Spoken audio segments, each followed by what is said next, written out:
yung sa video ko guys. At saka ayun, tutuloy ko na ulit. Yung kapatid ko, bigla-bigla nanununtok.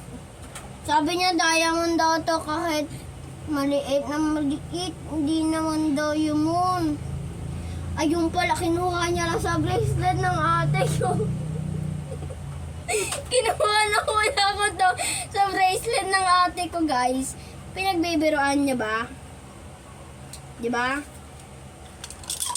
O ano ka ngayon, pahiya ka sa YouTube. Panoorin mo na lang yung last video ko doon.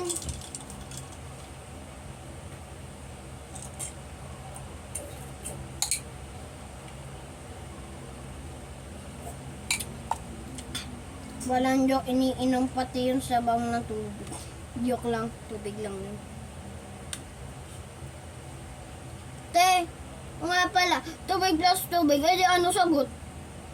Sabi nila, YouTuber, kainis na yan. Pinagbibiraan ba ako?